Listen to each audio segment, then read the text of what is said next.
right, this is the after chapter discussion for 10.25 MG. I'm Mr. Wiggles. I'll be hosting along with Asteria. Say hello, Asteria. Hi, everyone.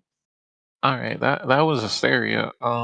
We're gonna just start off how we always start off with the general impressions everyone had for the chapter. So, What was your general impression, Mr. Wiggles? I really, really, really, really love seeing Marsha be more of a grown up here. Like, this is like the most serious we've ever seen Marsha, and I hope it continues. She mentioned being a witch, and that, like, I actually see her as being very witchy this chapter. And I think she would, if she continues how she is right now, she would make an honestly great witch in the future. But yeah, that was probably that was probably my favorite part of the chapter. Otherwise, the moon halfling coming down and kicking Teriarch's ass was very fun to see. Um, yeah, otherwise, this was just this really sets up this arc to be something big. It feels big right now. Mm-hmm. I had one other thing. Oh, and the best part of the chapter, besides Mersha, the actual best part of the chapter, we finally have confirmation that goblins aren't elves. It's a glorious day. It's a glorious day. They're not elves. Wow. Who would have guessed? Oh my goodness. I'm so happy. What did you think, Asteria? I agree with you. I always enjoy the witches, so it was fun to see Mersha or Mishra being taken in this direction. And I think with all of her different skills and classes that she's gained over the years, or over the year, are we in year 2 at this point of the timeline? Anyway, that she's gained over the past several months, that actually would probably suit her well and be able to consolidate with the witch class, depending on which specialty she goes. So that actually kind of makes sense for her character direction. But who knows? She could swap out hats for the next great adventure. We'll see.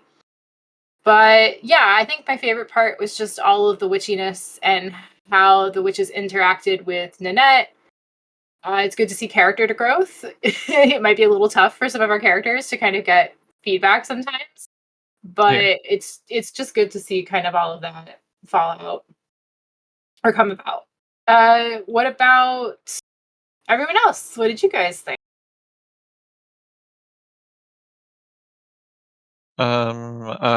Yash, how about you go first? Hi everybody. Um, Great chapter. It was. Uh, I don't know why. Does anybody get the feeling that characters are being flanderized? Uh, when I was reading the nice chap. Okay, I'll start with what I liked and what I didn't like. Okay, I'll start with what I didn't like, and then I'll go to what I liked. So, flanderization of characters is something that I didn't like, especially Teriarch and Teriarch and Magnolia. I get that they have distinctive character traits, but I do feel like those character traits are being amplified many times over. The kind of mystique and the kind of sad tragedy that we get to see in Teriarch of an immortal who's so tired of his own existence. Um, it's slipping away, right? And I feel like it's not as easy as it's being portrayed to be able to communicate with such a character because the vast difference in perspectives is so prominent that trying to I feel like there's given the amount of time that Teriak has left, he would have seen everything, but he's unable to stop himself from giving the same reactions. It's sort of a tragedy, and that kind of tragedy, the kind of sad existence is being sort of flanderized by making his goofy aspects. I know he's in his Demslet persona a lot, but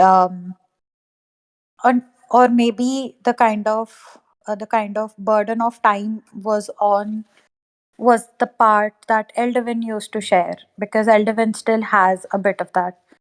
So maybe that's how the personality has changed a little bit.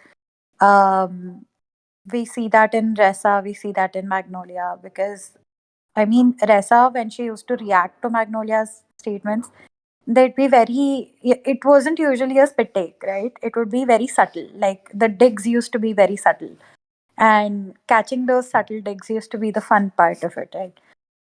And it's not just these characters, of course, but we also saw that with Nanette to an extent. The way she spoke to Marsha, it did not seem very Nanette like. I think Nanette has a lot more depth. Yes, I agree that she was being petulant and she is a child.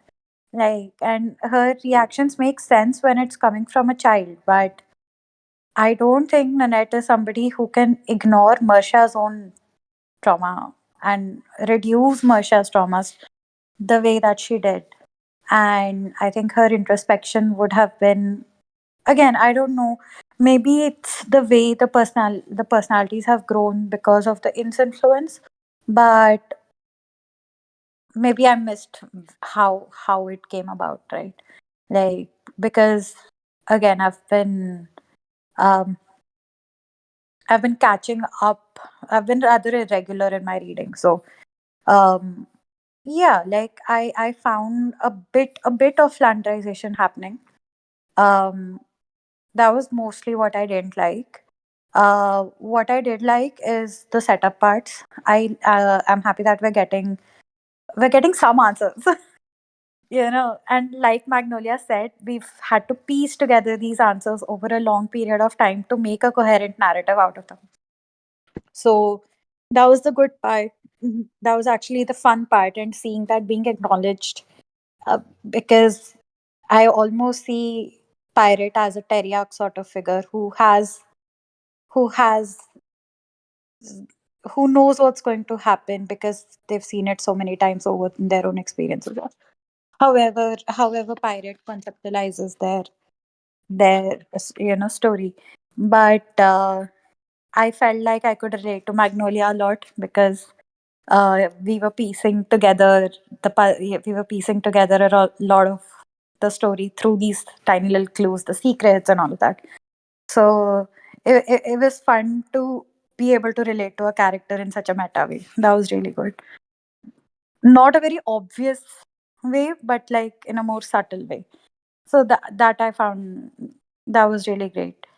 Um, yeah, like I also liked oh my god, Daida and Rianchi and the whole bit about Ryoka not being a good mother. Like it did seem a little left field. It came out of nowhere because why will Daida and Rianchi be so interested in the mothering capabilities of Ryoka? But still, it was very funny. The whole exchange was very funny. Fighty Pilota trying to find a place where she's actually a fighter pilot. That was really nice. Um, and the process with which Rags meticulously went through each and every scenario. That was really fun. Yeah, like overall, the chapter, I would say it's not quite, if I had to put it in terms of like Marvel movies, um, it's not quite Thor Love and Thunder, but it's not Ragnarok either. The characters did feel similarly goofy. Yeah. Okay, so maybe a little too goofy in certain cases, it looks like. Yeah, like the Hmm. gravity of the situation is maybe uh not being understood, or maybe I'm not able to perceive it. I think that is a Well, common critique for some chapters. We've talked about this before, actually, in past chapter reactions, where situations that are super serious or kind of down, sometimes the characters react with what seems like maybe inappropriate humor. But I'm interested to hear on people's different takes on this. Wiggles, you were going to say something?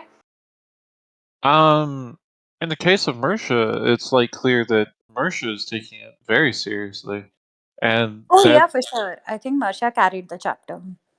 yeah, and in the case of Nanette, obviously she doesn't know what's going on, and I think Nanette has been she's definitely been acting much more bratty this right now, but I think that's partly because she's been in such a long argument with Lionette about what needs to happen, and it's kind of just overwhelming her right now. You But know, otherwise, here go is ahead. where I get a little bit confused, like with my own feelings on the chapter. And maybe this is a bit of overthinking, but it's like, because I love the chapter, am I more inclined to make excuses for the characters because I love the characters and because I love the story? Am I more inclined to, put in the work to make make things make sense? Again, it's not like a. I don't want to be harsh. It was a very good chapter. It's just that we've seen better chapters. But Hmm. yeah, like some of the character motivations did not make sense. All right. Do you have any further responses, Asteria? No, I'm good. I'll read out a couple of the responses if you want to pick up at Mystical Pie. Okay. So Lanu, the little cat of Slovenia, says, very cool chapter, happily owning everyone like there's no tomorrow is a show, or rather sight to behold. Lots of cool lore drops, and the most important of them all for Lanu is that Slovenia likes green onions. Slovenia loves, or rather Lanu loves them too. They give the chapter a 10 out of 10. 10 points come from Slovenia mention alone, of course. So wouldn't that be, there's 0 points for the rest of the chapter, Lanu? It sounds like there's no other good thing. Oh no. Ah. Or maybe there's just a maximum of 10, and the fact that Slovenia was mentioned at all is just an automatic 10 out of 10. It doesn't, like, the rest of Mm. it's awesome, but it's a maximum of 10. There's no exceeding 10.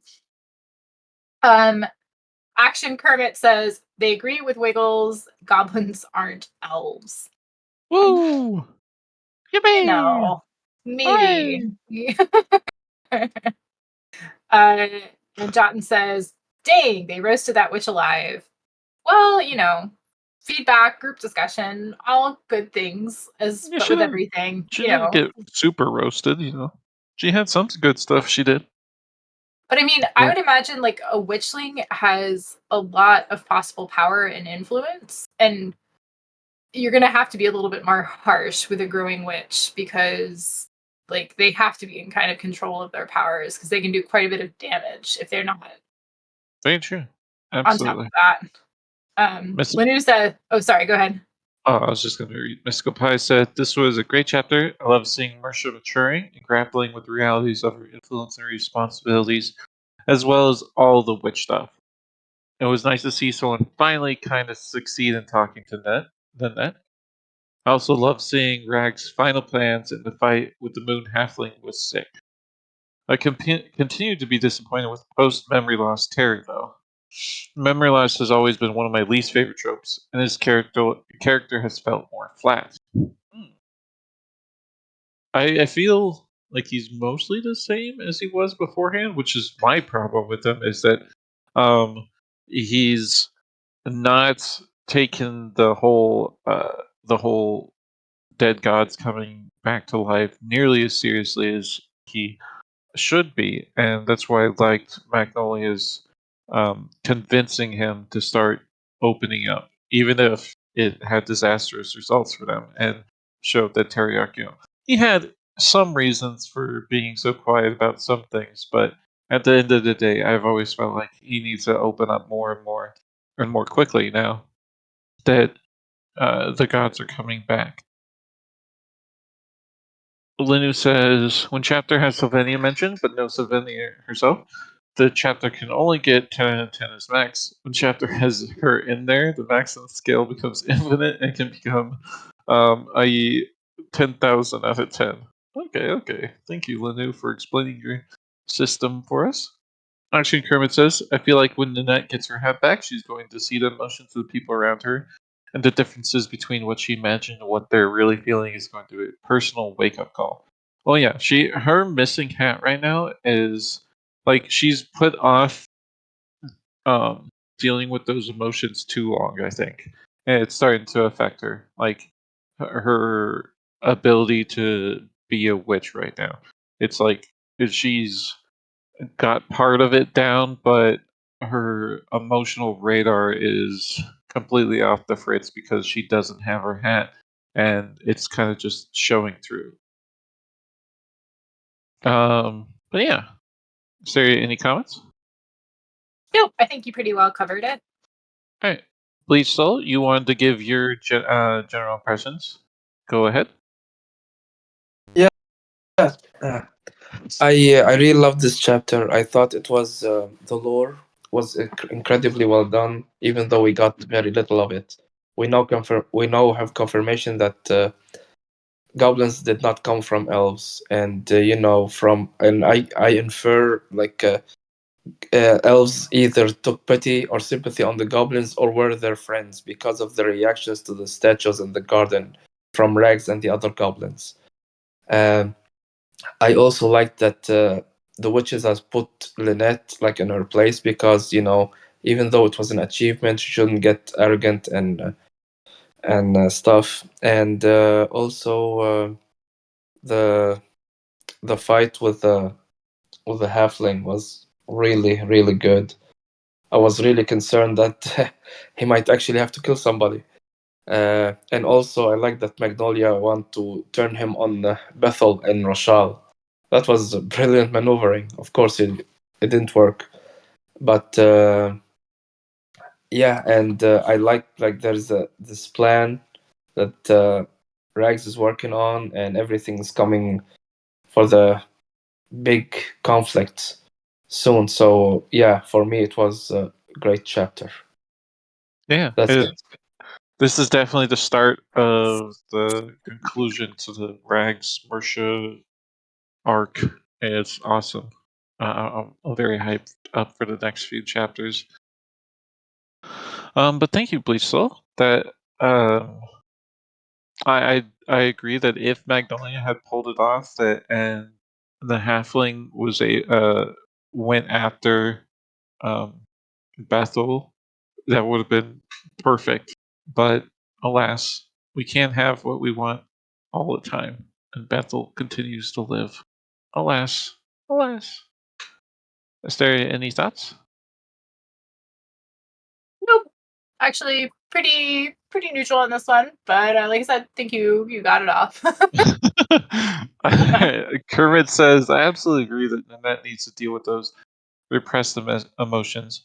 She's had time to process things and build a new life for herself rather than marinating in despair over the end of her previous life. Yeah, this distance from those emotions was absolutely needed, but at this point she's put it off too long, and the longer she puts it off, the less likely she's going to be able to really deal with it in a satisfactory way. Um, I see Brack typing. Asteri, do you want to pick the first question, or should I? We talk about rags. That has kind of been the topic, right? Sort of the Yeah, conclusion of this arc. yeah. And Rags has got big plans and a wrench, or rather a halfling was thrown at them.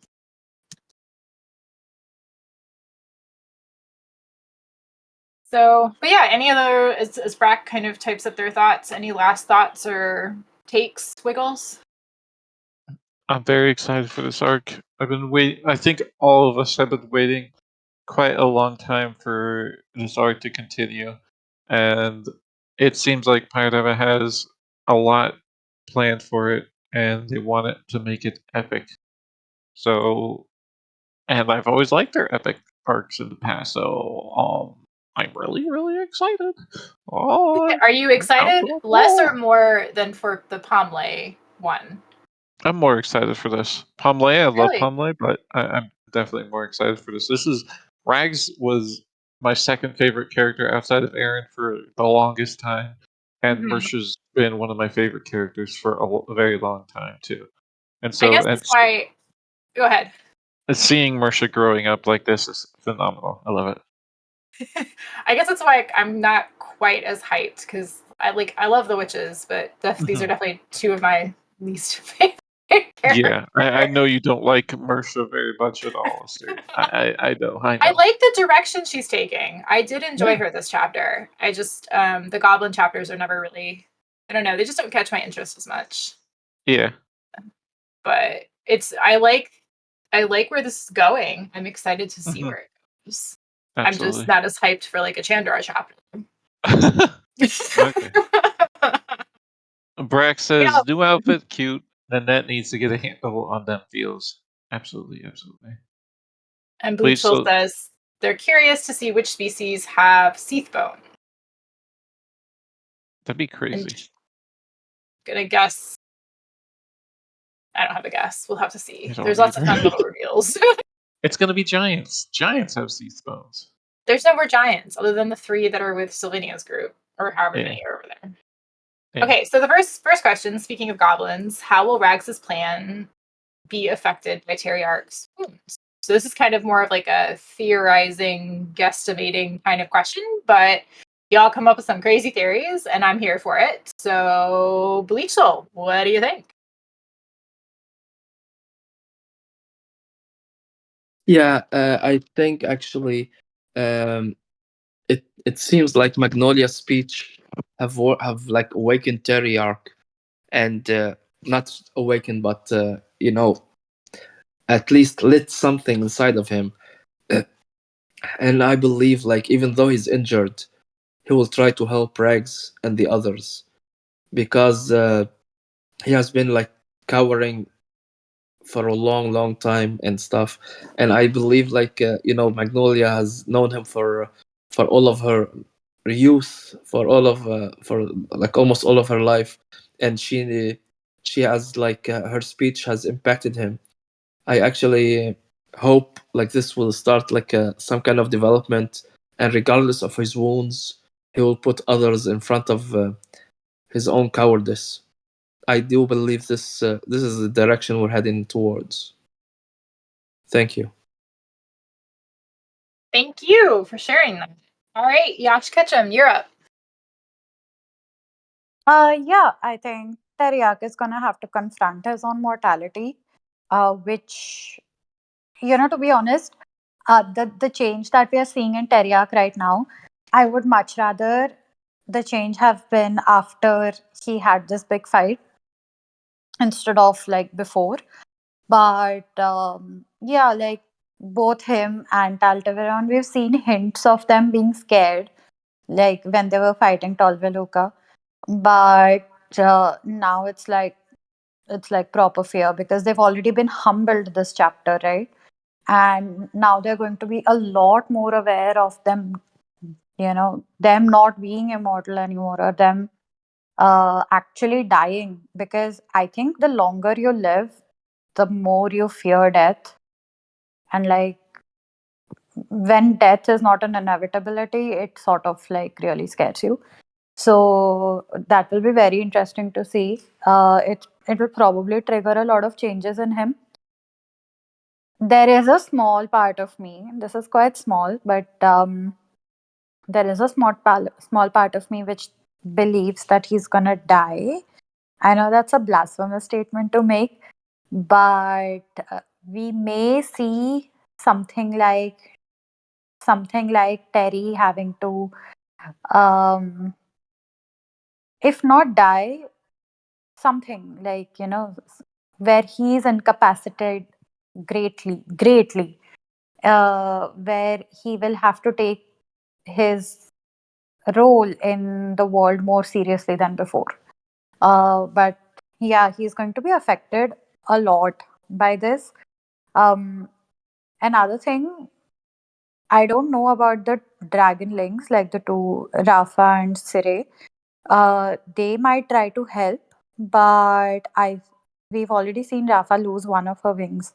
So she probably won't have too much damage, but I think Sire is gonna have like a real grown up moment, and Teriak is gonna be very crucial. And I have a feeling Teriak is going to, um, Teriak is gonna get gravely injured trying to protect Ceredial. Um, and I have a feeling the Frost Wyvern, the Wyvern Lord, he's gonna die. Um, we might see him try to protect Rafa, and she live, but he's gonna die. And yeah, like, but this throws a major wrench in Rags's plans because I doubt, given the existence of his nature is such a big like given his existence is such a big secret, the man on the moon probably hadn't shown up in a lot of fates. So Rags is operating on the belief that she's going to be working with like a fully operational Terry, but Terry is like less than 50% of his capacity right now. So that's going to put a major, major wrench in her plans. We might clearly the giant drake thing is going to die. Uh, it's going to be interesting to see how it dies. They Again, I think they are not going to be successful in trying to destroy the arm and the leg. They are going to link up, and we are going to see like a fully functional big Drake thing. But we'll also see something that the fates cannot control come in and help them. And the only things that I see that the fates cannot control is, well, I'll have to think about that. The Fae probably aren't going to intervene this time, but it might be, I don't know, the weirdest thing would be, the weirdest thing would be um, Bethel, in an attempt to prove, might sort of beg Casigna, or we know right now that Casigna is not listening, obviously, because Casigna is like trapped. But we might see one of the goddesses, maybe the this is very like very weird theorizing, but I think the huntress lady, she's gonna show up, and maybe we'll see something of her here trying to gain followers and stuff. But gods are definitely going to be involved. And the secret, I think Terry, oh my god, okay, I just came up with a really cool theory. I think Terry, in an attempt to, because why was the man on the moon introduced now? Like now, what's the purpose? So I think Terry is probably going to try and spill the secrets in an attempt to bring him to defeat the to help them defeat the thing, the giant Drake thing.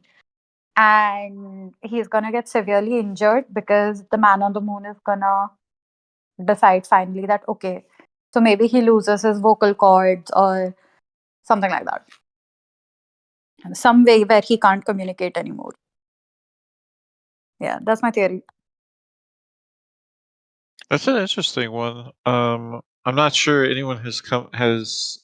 I haven't seen anyone to say that Terrier could use him offensively. Because honestly, it seems like that the third time is the last straw for Terrier. If he does it again, the halfling, the man on the moon, will kill Terrier. Which I, I don't know if Terrier can do that kind of sacrifice. Like above all else, he's a survivor, which means if there's something that he knows for sure will come and kill him, he he's not going to try and do it. I Honestly, think that's he'll my make that opinion. choice when I think he'll be put in a situation where he is going to die, Yeah. where it'll just depend on how much he wants to make his death matter. And Okay. because again, that line really pops out to me now.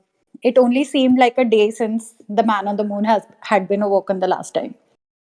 Yeah. And how cool would it be when he's legit called the next day after this line being dropped?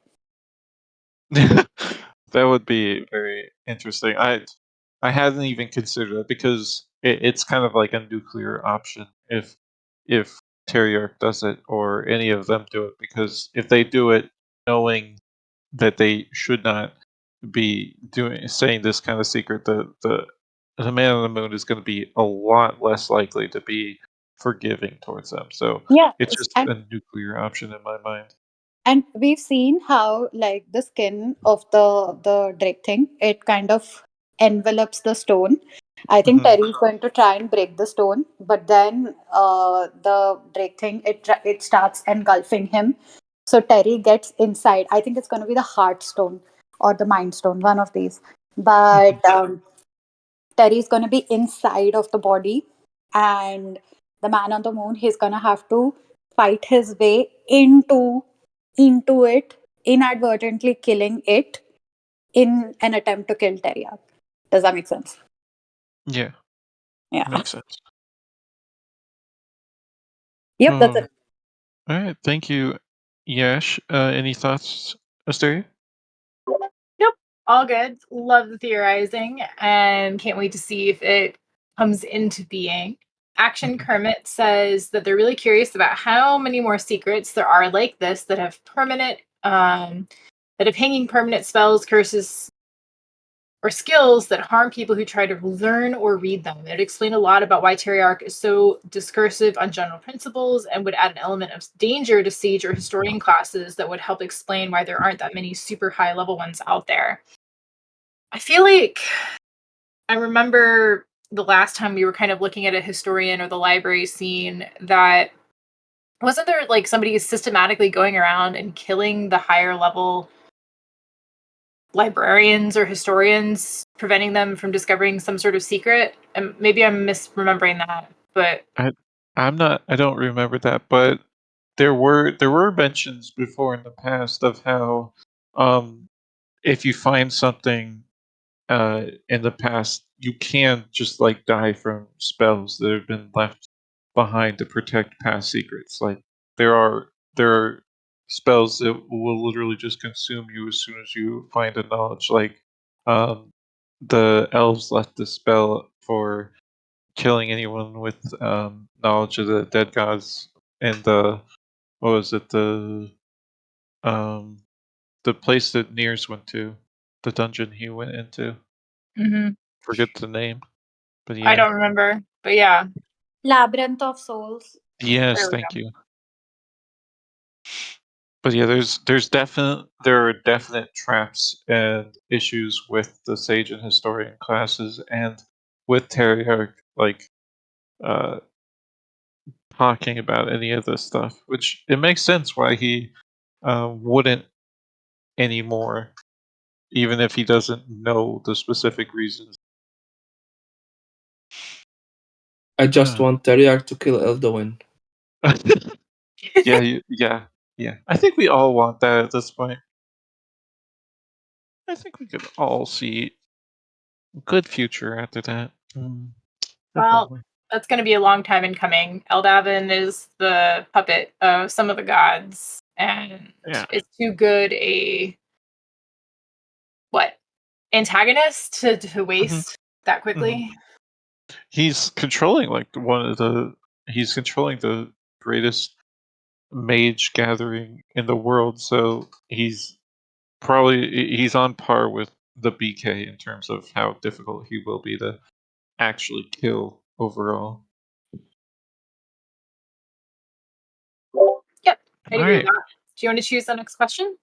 sure. Let's go to, since we've been talking about it quite a bit in this question. Is the halfling the strongest character we've seen? Who could beat him and how? So part of part of the end of the chapter was the halfling mentioning that he can um, feel the spell holding him there, fraying, and he mentions that um, as soon as someone beats him, then they were ready to discover the truth. That's like one of the reasons why he's up there is as long as they can't beat him, they they can't do any. They can't actually beat the gods because they're just not powerful enough. So why give them access to that knowledge? So I was just trying to think of like people who could potentially go up against them, and honestly, in the current cast, the only people who could are if Teriarch actually had more time and preparation, along with Tail Tevrion, and maybe Colville Loco, but I really doubt it for him. What about And Bellavere? maybe, yeah, Bellavere is one. She could maybe do it too, but she would need a lot of preparation. Nears has got to be And good and close, no? mhm. Nears, Nears and Salas could, like, if they're in a team, I think. If they're in a team, they could do it. And Sylvania is another one who has a really good shot at it, along with the other deaths. And maybe the whole, like, the whole Blighted Kingdom. I don't know, though. Like, it's just like, if the halfling is the block between, um, everyone being able to gain the knowledge about what happened in the past and really understand this war, and them not knowing, it's like, who obviously the halfling needs to go at some point. The halfling needs to be gone for um the the narration to progress to a point where um the dead gods are actually out in the open. And so it really becomes who can do that. And it's hard at this point to see anyone who could possibly defeat the halfling. I guess my concern would be like if it's one character that can realize the truth, like fair enough, and then it's like a Hmm. character by character basis. But let's say one character or a small group is powerful enough, well, that doesn't mean that everyone else is, right? So if Hmm. the whole world can now learn the truth, but only one or two people were actually powerful enough to defeat the halfling, everyone else is screwed. Yeah, that's a very good point, really. Uh, So I wonder, like, if it is a case by case basis, and maybe like one person learns the truth, and then it's just like group by group, mhm, or if there has to be a certain number of people over the limit, if that's going to get like tweaked in future chapters, mhm. because one person being powerful, like there's multiple dead gods. Having one person run around that is powerful enough maybe is not a great start for revealing that secret. Absolutely, you're right. That um, it, it's kind of focusing too much on just one person being able to beat the halfling. Especially if they can die. I mean, Yeah, but anyway, but there's thoughts from others. Brack Giraffe says they say like the halfling admitted that they couldn't beat up all the gods. So it's just, yeah, it's more of a knowledge thing.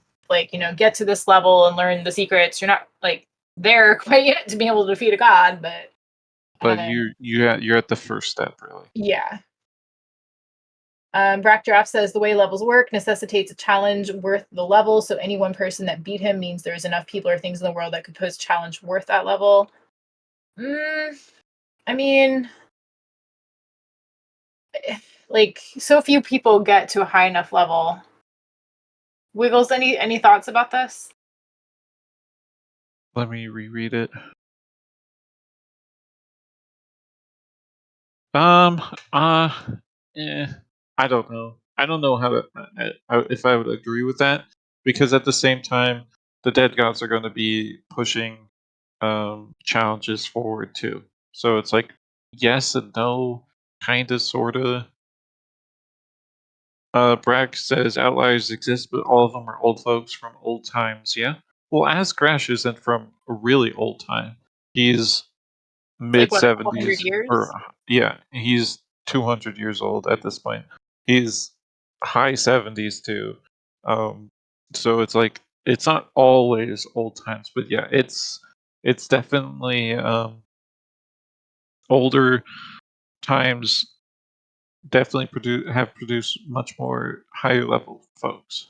So yeah, I guess I do agree in one sense, Brack, that if there's someone who could defeat the halfling, that probably means that there's a lot of people who have um, grown in power along with them.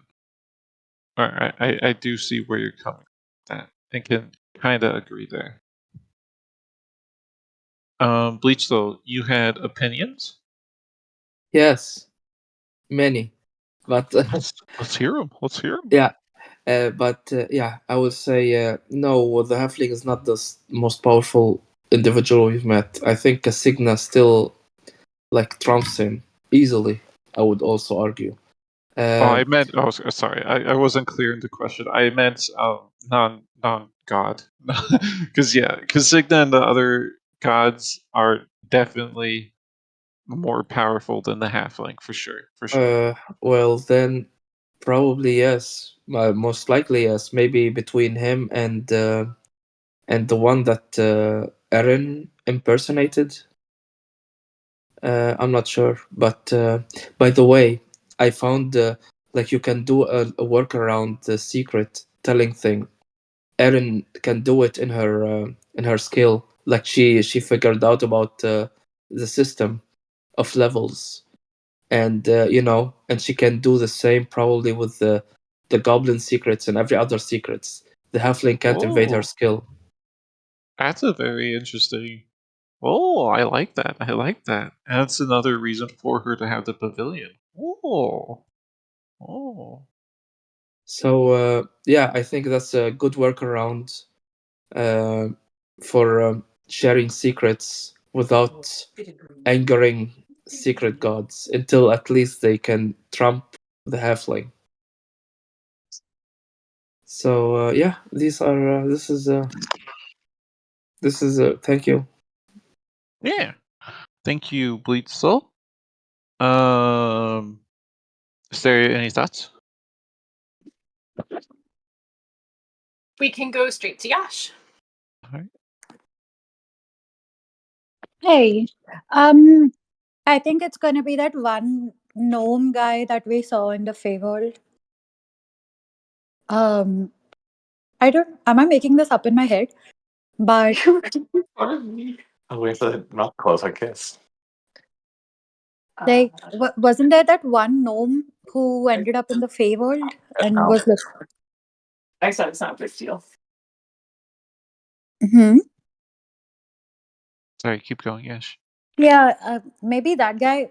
I don't know if he can defeat him, but I can. I think they can definitely reason with him. Uh, but out of the characters that we know, maybe it's gonna be Origin. Oh, Origin? Really? Maybe. I like this already. I like this already. Like, because he might go from the strongest of Bomley to strongest of Chandrar to strongest of the world. It's the natural progression, Yeah. right? And uh, again, we might see something sort of where he's stuck in a time loop and he keeps getting, oh my god, yeah, like sort of like a Loki season 2 thing, where somehow the strongest ends up in Rear. He comes across the Chronomancer. The Chronomancer, he figures out some shit about Rear, about the Blighted Kingdom. The Chronomancer traps him in a time loop. Only the system can still reward skills that are done in a time loop. So over time, the strongest legend becomes the strongest. That would be so cool. Oh my god, please. I love Origin, so I'm fully on board with this. I am absolutely fully on board with this. Yeah, that's my mad theory on this one. All right, thank you, Yash. I like this math theory. I don't think we have any other people for this question, so Asteria, you picked out the next question. How about you? Yeah, Read it out? continuing on the halfling vein, how come the halfling doesn't appear when Teriarch told the truth to that other goblin? So this is kind of maybe a point of clarification for whoever asked this question. Given the rules or like what we've been told, anyone want to clarify this or take a stab? Wiggles, any thoughts? I think. Well, first off, the um, Teriarch wasn't just telling the truth about the goblins themselves. He was telling the truth about like everything in the God War, like everything. He was talking about Istakenas. He was talking about Casigna and Tamaroth and all the other gods. So I think it's it's basically like quantity of information, and like the prophet hasn't been visited by the halfling, presumably either. It's about how much and how in depth you're going into a specific type of information that um, that triggers the halfling in many ways. I think, rather than just any mention of the gods, or even the mention of why the Goblin Kings are Goblin Kings. Like, I don't think that particular secret is on the halflings' radar. Because if it was, the halfling would come down and kill every Goblin King, or try to kill every Goblin King, anyways. Yeah, that tracks. Brack Drop says something that would truly upset the work of the elves. That was the prerequisite. Goblins were meant to be monsters. They don't match, or they don't matter to the machine. Didn't pick it up. It's the elves' design that decides where he shows up, not him. He sleeps until needed. So looks like there's some agreement there. Any other thoughts or theories, or should we move on?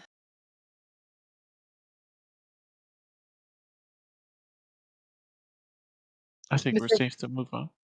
Okay, so you wanna do the next like questions 3 and 4 kind of maybe go together? Yeah. Let's just talk about Mersha. Mishra Mersha. Holy the shit. Mishra the witch. Holy. Oh, Um. sorry. Hi, Ederon. Do you want to give your general impression of the chapter since you just finished it? Holy shit. Um. Wow. It started like a slice of life and like secrets, and then all of a sudden that thing that almost destroyed wisdom showed up and kicked everybody's ass. You told me some crazy shit happens at the end, and that was crazy. My goodness.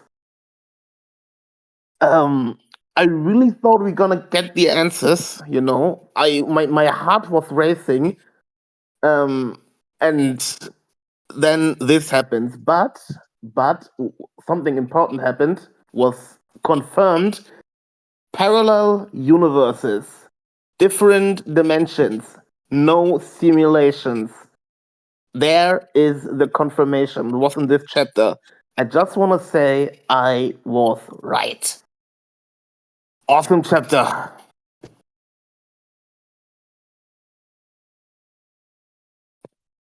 Hello?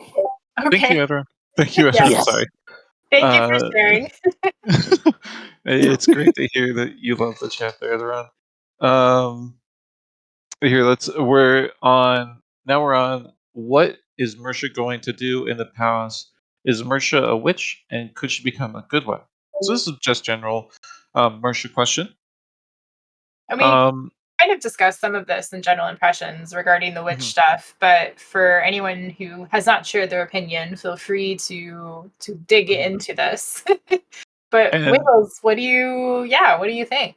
Could well, she become a good witch? What's she gonna do in the palace?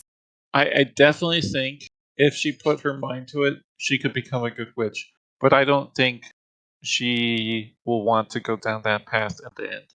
It's just, I don't see her really focusing on that in general. But if she wanted to, I think she would make an excellent one. But the palace thing, the palace is where this is really interesting to me, because we've just had Teriarch's plan, no, sorry, Rags's plan using Teriarch. It just had a halfling, the man from the moon, come down and smack that plan right down. So Rags is in trouble. Rags is in a lot of trouble, and the only person who really knows how much trouble she's in and can help, now that Teriarch is a bit out of the action, is Mersha. And what can Mersha do in the palace? What can she do? She can bring someone back, presumably. We still don't know if that's 100% confirmed, but I think it's like 99% confirmed from the chapter with the cake slice coming through. So it really becomes, what can Mersha bring who can Mersha bring from the Palace of Fates, and how is that going to save Rags? Or not even just save Rags, save all the goblins and potentially the second army and carry our and all of them. It's like there's a lot that could go wrong with this though. Um, it's crazy, and it's like, who can she bring? What I want to see is Pyrite. I like Pyrite. I've missed Pyrite so much. I wish we had more Pyrite in our lives. I just want Pyrite. I don't think it's actually going to happen. I don't think it's even the most likely person to come out. But Pyrite is who I would love to see. And I don't know how that would solve the issue, but it's who I want to see. People who could actually solve the issue is, I saw a lot of people talking about Sheeta. Like Mersha could get Sheeta to come through, and that What would be actually crazy. what But about I don't know. the stairs and the witch? Maybe it's been a while and I've just forgotten this. But remember those goblins, the witch goblins were building that stairs that they're trying Oh to yeah, summon the like some other like something like the garden. yeah, the labyrinth. The Yeah, or forget whatever which. it was. Yeah, it was a labyrinth something. The Minotaur's labyrinth or something like that. But just What like about it? yeah, well, I mean, like, what about other goblin tribes like that, right? Rags did that whole visitation, reached out to all these different groups, and they're like, well, maybe. Hmm. And I don't know, those just feel like Well, unutilized resources. well, we know the Kraken Eaters are coming, but they're not going to be friendly, most likely. Almost certainly not going to be friendly. But Rags hasn't really reached out to them for help with this, and so how I'm not sure if they could get there in time. Like, the plan is in motion. It's in motion right now. Hmm. I mean, maybe this is a leveling event, right? Like, you don't level Mm. unless you face adversity, and maybe this is like we're catching up a lot with Rags, right? Because like we haven't really spent much time with the tribe Mhm. in past volumes, Yeah. recent volumes. So there's probably a lot of stuff that's happened that we're still finding out. So maybe this is like help isn't coming and they're gonna have to figure it out. Or maybe they don't. I mean, there have been wipeout events and Mhm. reset events, especially for goblins, right? As soon as they're starting to build something or come together, everything gets destroyed. Just seems like the universe is against them. So there is that possibility too. Yeah. I really hope not, but the possibility is there. I just hope not. Uh, I mean, it's been a while since Pirate has done a wipeout event of this mhm. scale. I It has. It has. It's definitely possible. I don't know what it would bring to the narrative. Maybe like I mean, is there outstanding goblin plots that it would make sense that maybe they don't succeed in their plan so other of those plot points can move forward? Oh yeah, there are lots of outstanding goblin plots. Mostly just that goblins are amazing, and if Pyrodan would kill them all, I would be extremely sad. And that's like the most important plot there is. You know? Mhm. You know? Uh-huh. You know? Well, I mean, they've got the I don't know, like there's I could potentially see a wipeout event Yeah. taking place. We'll just have to see. I mean, it's also a learning event potentially with the palace and like what it can do and what it can't do and you can't save everyone. Anyway, I'm being very depressing. I hopefully it'll work out. So let's hear from some others. Who did you want to call Yeah. on first? Let's hear from Yash first, and then we'll read out the comments. Sounds good. Uh, Overall, Marsha, great. Again, carried the chapter. She was amazing. I like how she's being forced to deal with things that no child should be ever forced to deal with. And, you know, I feel like sometimes it's very easy to forget everything that Marsha has been through. But when you look at her, when tragedy keeps striking again and again, and then you see, oh shit, like the poor girl can't catch a break. And her fate, again, goblins are, it's much worse for goblins, but Marsha is up there in terms of top 10 tragic characters. So Marsha, very excited to see where she goes. I think the person she brings out is Zel Shivatil. Uh, sh- I don't know how he's going to be able to help. Maybe it's again we got name dropped the breastplate. So my head goes to Zel comes out in a full set of the armor and helps them, like with the helm and the braces and the shoes, all of that.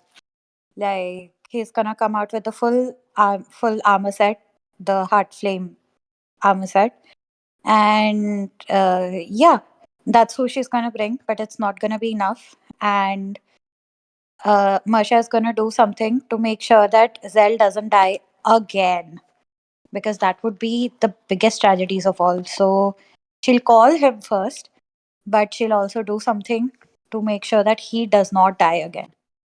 And maybe that's what prompts, that's my earlier theory, that's what prompts Teriak to go after Masha.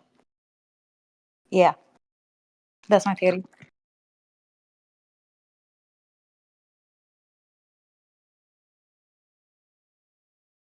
No, I'm done. That's Okay, it. That's it. thank you, Yesh.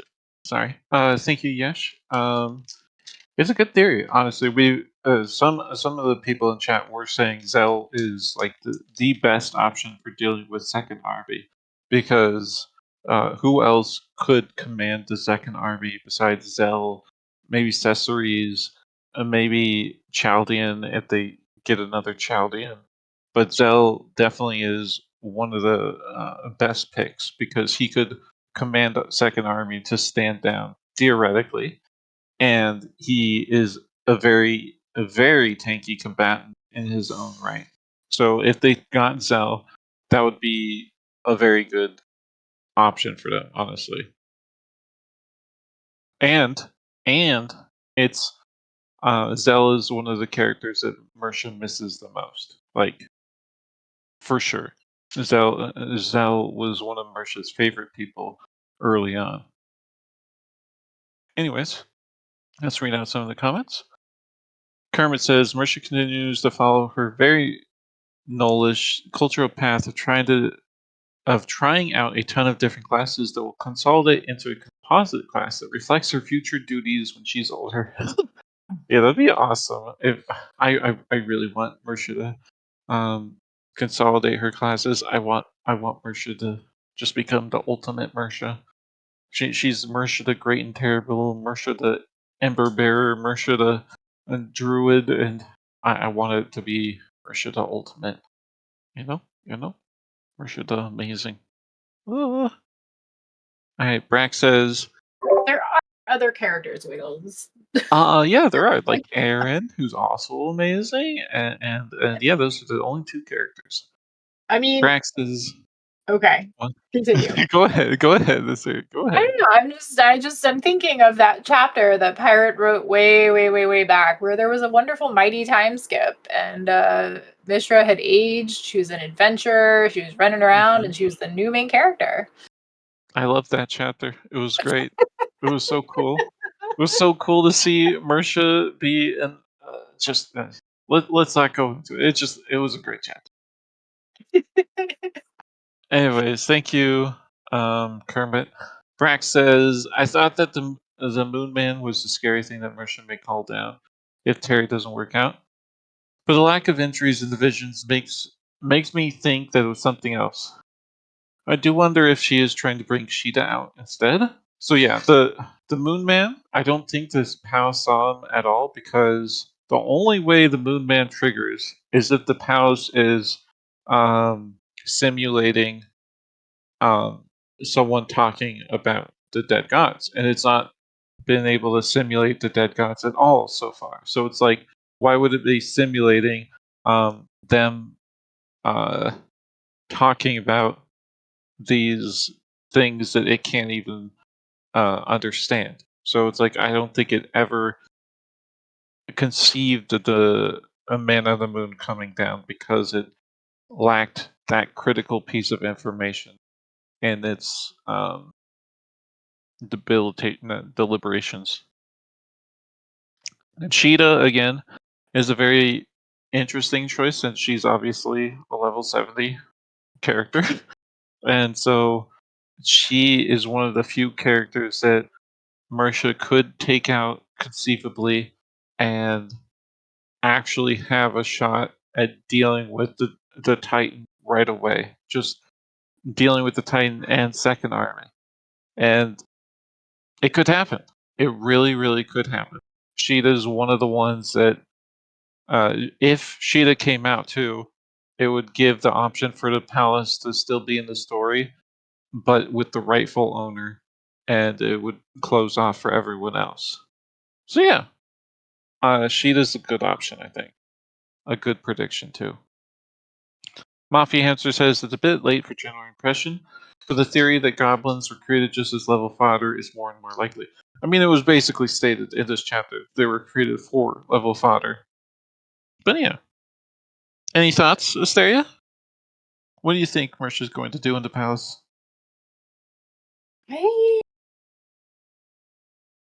Sticking with the theory that things are going to go massively wrong. Mm-hmm.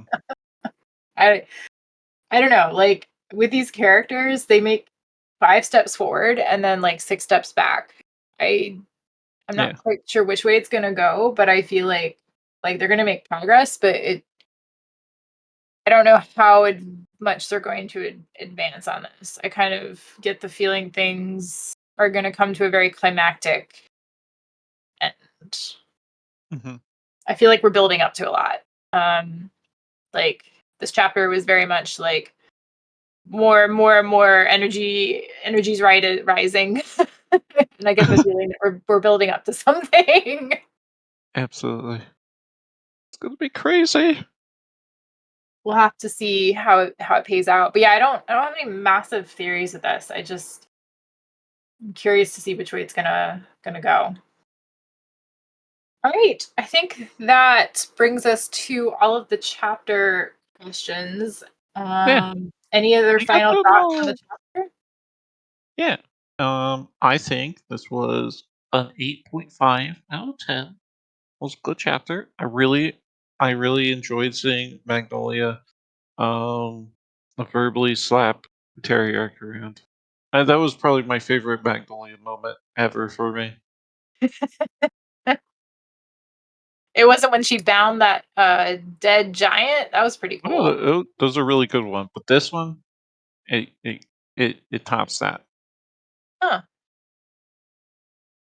All right. Well, then the last 2 questions are about the announcements of the fashion line, which was dropped. News about that was dropped this chapter. And then we also have a prior chapter that we did not talk about, which was the comic, or the art pieces by, what was it called? Tales of Inworld. That's what it was. Tales of Inworld #1. And it was a beautiful kind of little start to this comic about some drakes and some gnolls. So what did you guys think of those? Did you guys get a chance to read them? I did. It was. They were very cute little comics. I loved Enyarin's style in the comics. It just translated so well into like a unique little comic on its own. I wish we got like a whole long comic in Enyarin style, but I don't know if that's even feasible with how much detail he goes into and how Do you uh know how how long it would amazing it take looks. to try to Yeah, catch up? yeah, yeah. But I agree. Like like if I were to think about the Wandering Inn coming to life, this is, I don't know, this is like the art style with all the little details and the scenery Hmm. and just all the different items. Like it was such a cute little story, and I would absolutely read 100%. Uh, Hmm. Action Current says Tales of Inworld was such a cute little story. Okay, yeah, no. So I think the comic was really nice. I really the attention to detail with the art and the characters coming to life like that. I just really adored. I thought that was fantastic. I'd love to see Hmm. that. Fashion line. You guys buying up all the clothes, not buying all the clothes, keeping an eye on the clothes. I haven't. I wish they were a little bit less expensive, but I understand why they're so expensive. But the only one I want super badly is the Horns hoodie. Yeah, I like the Horns pants too, but the Horns hoodie, maybe the Magnolia hoodie too, but the Horns hoodie, I like that one a lot. Oh, I love it. I was surprised you didn't go for the one with the teeth on it. Listen, not into teeth. What the frick? Kermit Considering says, you're always biting off people's noses. well, we won't talk about that. Kermit says the Gatsby shirt keeps an eye on us. Yes, it does. That's a pun, Kermit. It's kind of a pun. Very striking. Yeah, very striking.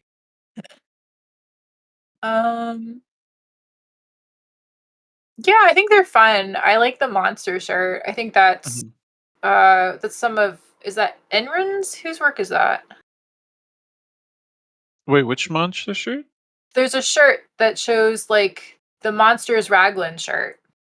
Like it looks like some of the, I don't know, like the art that Pirate sometimes posts about like these are parts of like the Monsters book art kind of thing where I forget the artist's name. Oh, yeah. That's Enron. Yeah, that's Enron. Yeah, it looks like Enron. And then Uh-huh. there's the blue fruit and the flies.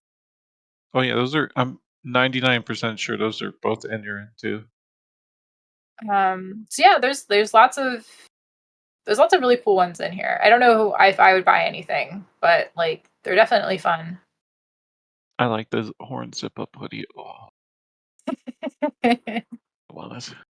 But it was just kind of cool to see that like the fashion line, how it came out and came about. I just think I love how the Wandering Inn is just like sort of snaking through all these different artistic disciplines, and we're starting to see it kind of like this was a fashion line. A fashion line came out inspired by the Wandering Inn. Like it's just really cool. It is. It's for anyone who wants it, wants this kind of high quality stuff. This is awesome for them. Like, just it's just fascinating to see it done in this too. Sidehammer says, "Fashion line a little too rich for my blood. Some very cool designs though. Hope to see them in the wild. That'd be crazy."